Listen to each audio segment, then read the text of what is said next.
Tonight, a terrorist bombing leaves 6 dead and 81 wounded in one of the most crowded districts in Turkey.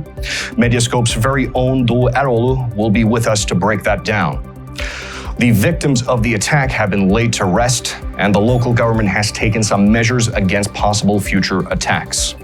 President Erdoğan has a sidelines meeting with Biden at G20, and the opposition coalition may have finally truly come together. I am Murat, Türsan, and this is This Week in Turkey.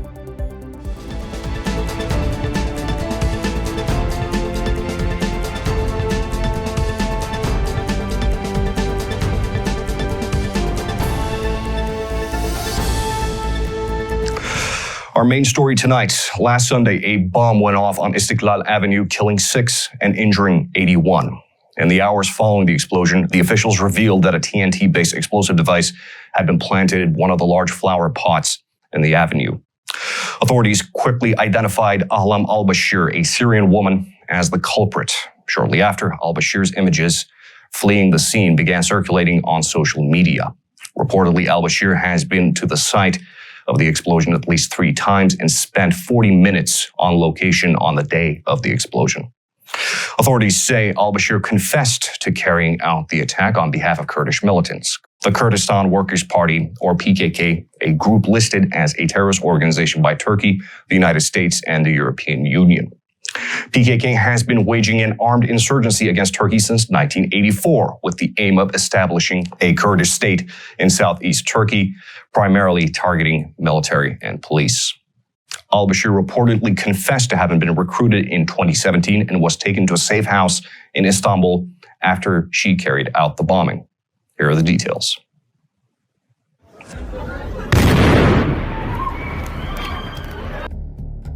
An explosive device detonated on Istiklal Avenue in Taksim district on Sunday, one of the most crowded streets of Istanbul. 6 people have been killed and 81 wounded in the explosion. The Ministry of Interior is holding Kurdish separatist groups PKK and YPG responsible for the attack.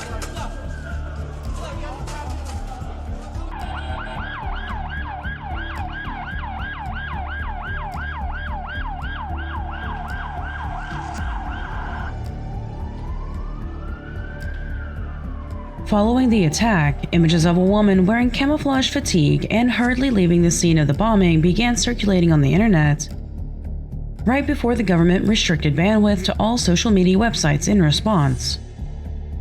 The woman in the footage is identified as Ahlam al-Bashir, a Syrian national currently the prime suspect in the case.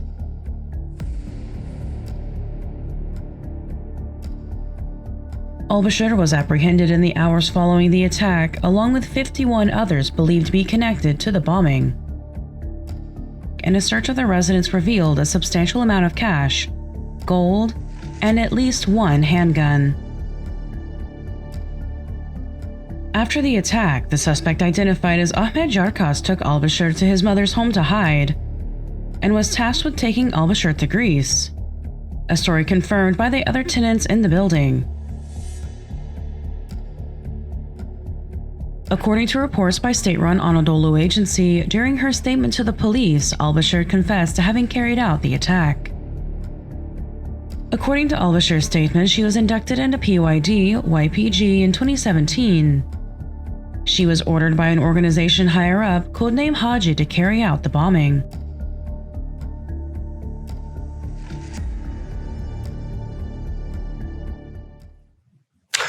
Joining me now, Medyascope reporter and veteran journalist Doğu Eroğlu. Doğu, also author of the 2018 book ISIS Networks, Radicalization, Organization, and Logistics in Turkey, so he has quite a bit of insight into the subject matter. Doğu, thanks for coming on. Hello. So Doğu, you've been covering the story quite extensively, so at this point, what do we know? But perhaps more importantly, what don't we know? What are some questions that are yet to be answered? We know very little, unfortunately. We know how the attack was carried out. We know the basics of the modus operandi of the assailants, but unfortunately, we don't know yet neither the motivation nor the connection to mentioned organizations. We don't have concrete evidence yet that whichever organization was responsible for the attack. None of the organizations that we know of, none of the terrorist organizations that we know of claimed responsibility yet. And there was a ring of operators discovered afterwards, very quickly after the attack. But as far as we know, they don't follow the known patterns of the organizations that we know of. So it's very hard to make an educated guess for now. Most of the assailants were arrested yesterday, 17 of them. And they've been taken to the prosecutor's office, and later they faced the judges, and they were arrested and pending trial. So we should wait for the investigation to be completed. But the initial information that we have, well, we cannot really say which organization was responsible. But I can tell you a few details about the modus operandi of the attack.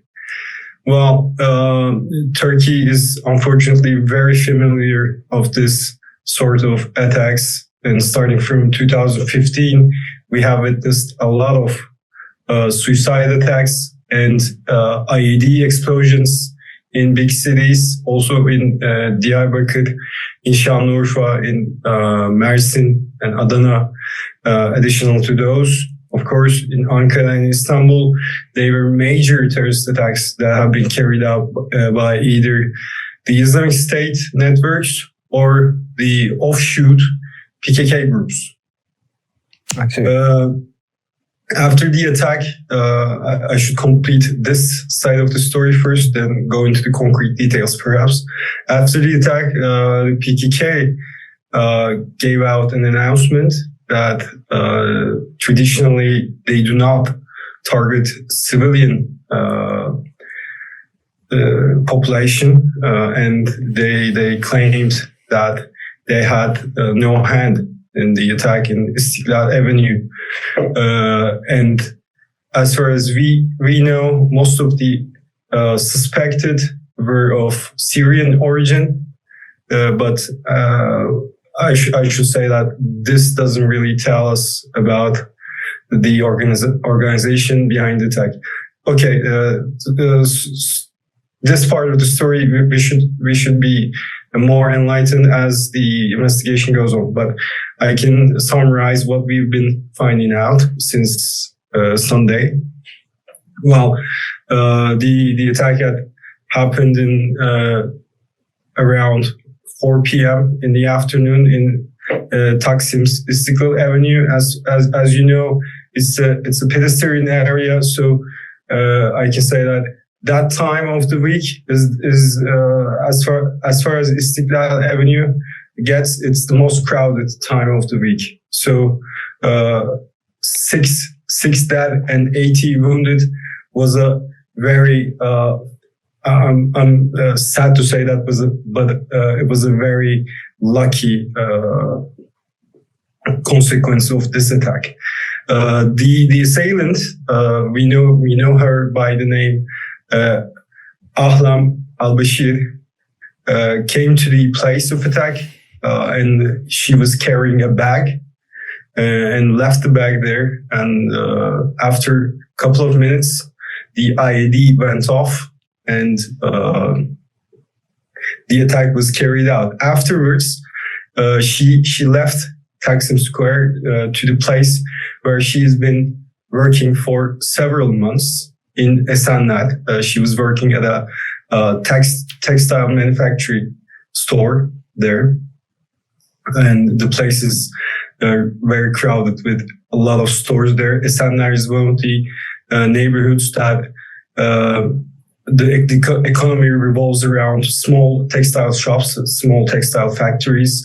If you go there, if you go to the neighborhood, you can see a lot of small shops at the entrances of buildings. At the many stores are set up at the basement levels. So these shops are not the ideal workplaces. I should say that, and we can see them as Turkey-style sweatshops. So most of the workers at those places are either immigrants or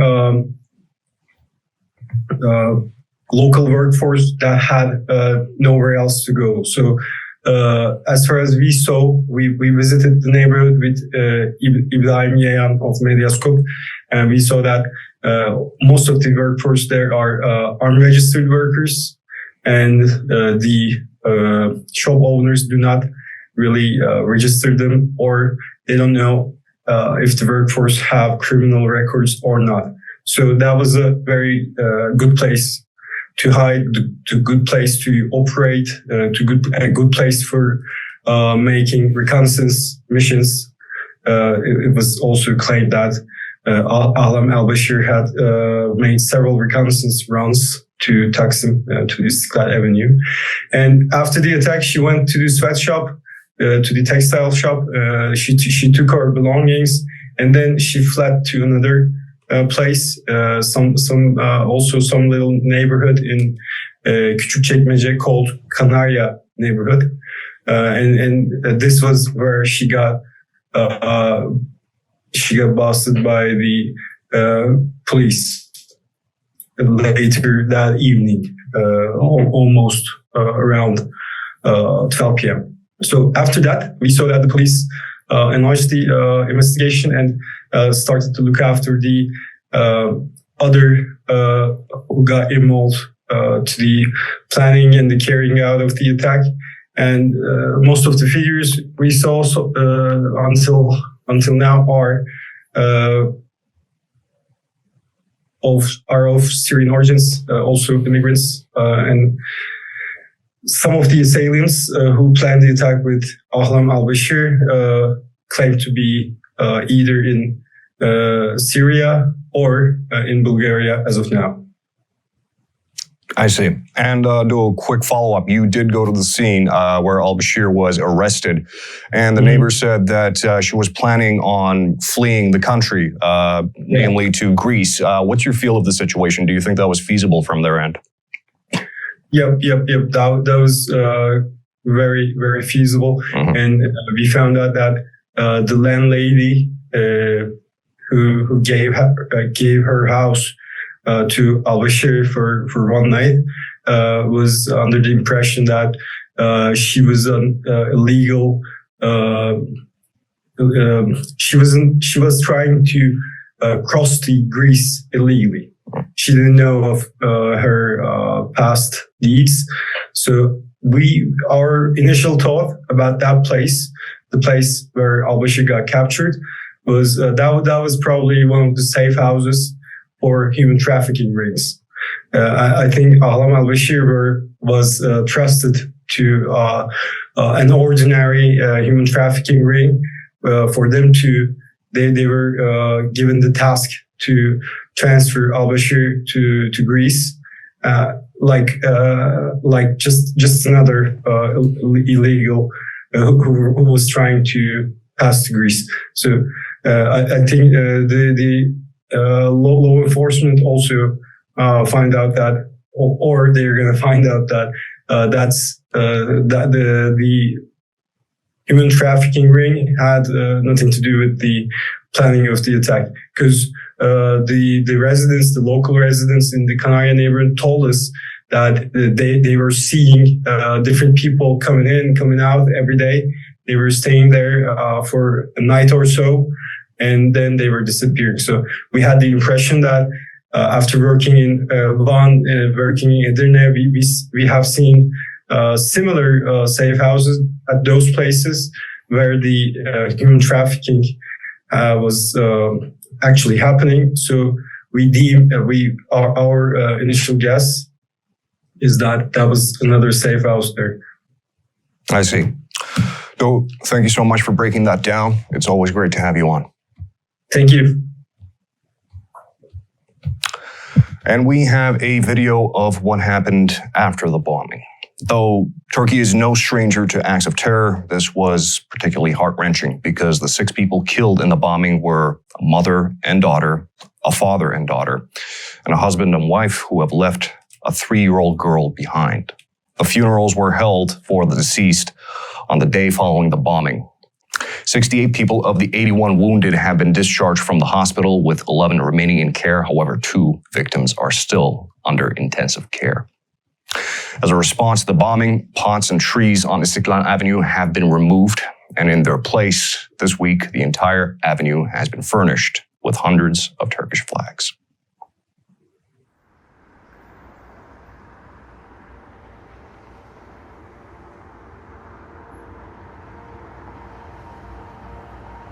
After the bombing, a monument was quickly placed on the site of the explosion.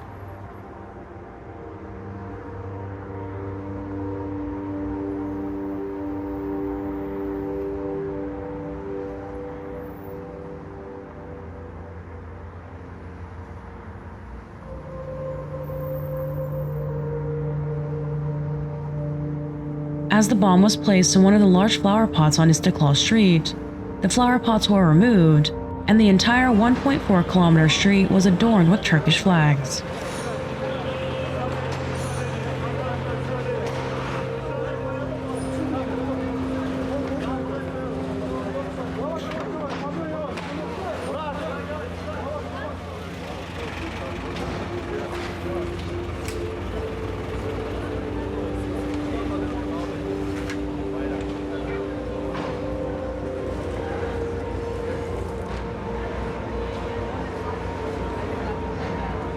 On Monday, funerals were held for the victims of the terrorist attack. The 6 victims of the bombing were mother and 15-year-old daughter Arzu Osoy and Yağmur Uçar, father and 9-year-old daughter Yusuf Medan and Ecrin Medan, and Adem Topkara and Mukaddes Topkara, husband and wife, orphaning their 3-year-old daughter.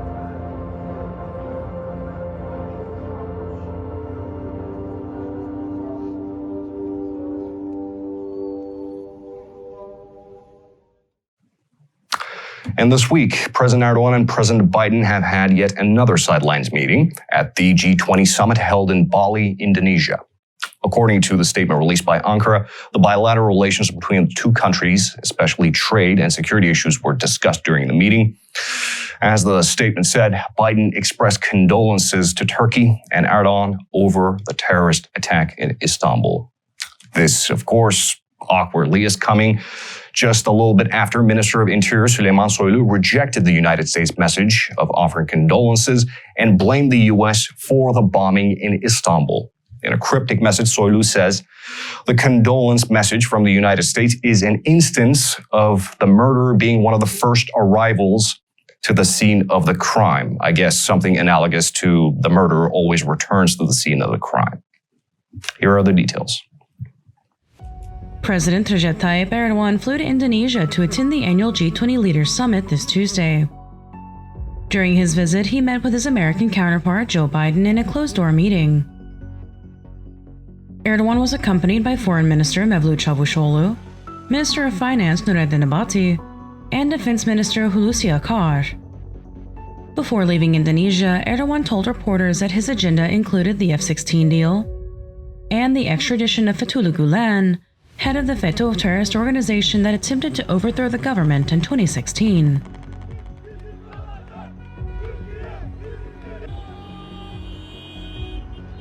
As Erdoğan was getting ready to meet with Joe Biden in Indonesia, his very own Minister of Interior, Süleyman Soylu, was in front of the cameras, vaguely blaming the USA with backing the terrorist attack that took place on Sunday. Bugün Amerika tarafından yapılan taziye mesajının da katilin olay yerine ilk gelenlerden birisi olduğu gibi değerlendirmenin esas olduğunu ben düşünüyorum. Ve bu mesajın da And we'll end on domestic politics tonight, particularly looking at the opposition coalition, or the Table of Six. The Table of Six are 6 parties that perhaps could not be more ideologically opposed to one another any other day of the week, but somehow have found an uneasy alliance with the sole purpose of defeating the ruling AKP-MHP coalition, and in the process, Turkey's 20-year de facto leader, President Erdoğan. But that alliance has oftentimes indeed been uneasy. It wasn't very long ago that we didn't know if the coalition could stay together until the elections, let alone defeat the incumbents at the ballot. Now, currently, according to poll aggregates, the table of six has a very narrow edge over the ruling party, but it's less than 5 points, and polls are usually all over the place, so it's not worth taking it to the bank. However, we can safely say that the table of six has steadily been inching upwards in the polls as the ruling coalition has been on a downward trajectory. Enough to secure an election? Who can say? But a bit of news that might ease the worries of opposition supporters on whether or not they can stay together. The opposition finally has a few solid plans for the future of the country and have vowed to meet twice a month and a little bit more. Here are the details. The Table of Six held their longest and most consequential meeting to date on the 14th of November. The meeting hosted by the Deva Party saw 6 party leaders come together and went on for 8 hours. During the meeting, leaders of all parties condemned the terrorist attacks on Istiklal Avenue in a joint communique. Before the meeting, there was speculation about BTP, a minor party with about 0.02 voter base, joining the Table of Six. However, BTP's appeal was rejected by the Table of Six.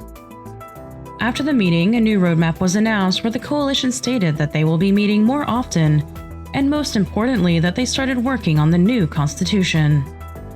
Serap Yazıcı, a prominent law professor and future party's commissioner for law, stated that they have almost 100 changes to constitutional amendments the Table of Six agreed on, and that these changes will be announced on the 28th of November. Speaking to Medyascope, Professor Yazıcı said, "We prepared a constitution that will bring Turkey back to its formal ideals, mainly the separation of powers, rule of law, democratic and humanitarian values. We have been discussing these new amendments with all of their aspects.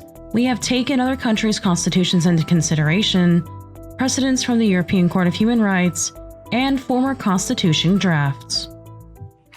And that's it for us on This Week in Turkey. I have Murat, Türsan. A warm thank you to Kathleen Phelps for voiceovers and Mehmet Tanverdi for news text, as always, because I would not be able to put the show together without them. And a big thank you, as per usual, for joining us. Good night.